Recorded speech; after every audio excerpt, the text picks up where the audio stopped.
పూరీ జగన్నాథుడికి ఒక రోజు కడుపు నొప్పి వచ్చి ఎంతో బాధపడ్డాడు అని మీకు తెలుసా? జగన్నాథుడికి ప్రతిరోజు తన భక్తులు వందల రకాల ప్రసాదాలు పెడతారు. నా భక్తులు ప్రేమతో పెట్టిన ప్రసాదం తినకపోతే బాగుండదు అని జగన్నాథుడు ప్రసాదమంతా తినేసేవాడు. ప్రతిరోజు రకరకాల ప్రసాదాలు తినడంతో ఒక రోజు జగన్నాథుడికి కడుపు చాలా నొప్పి పుడుతుంది.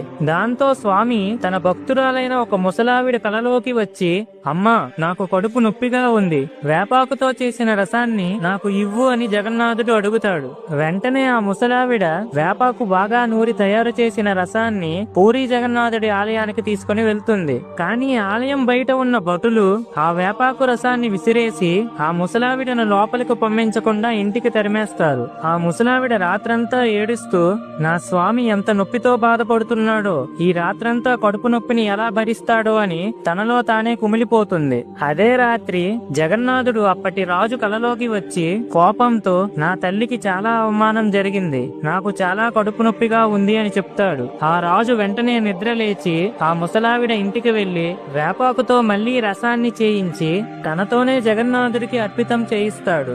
ఆ రోజు నుంచి ఈ రోజు వరకు భోజనం అవ్వగానే జగన్నాథుడికి వేపాకుతో చేసిన రసాన్ని అర్పిస్తారు. ఫ్రెండ్స్, జై జగన్నాథ్ అని కామెంట్ చేయండి.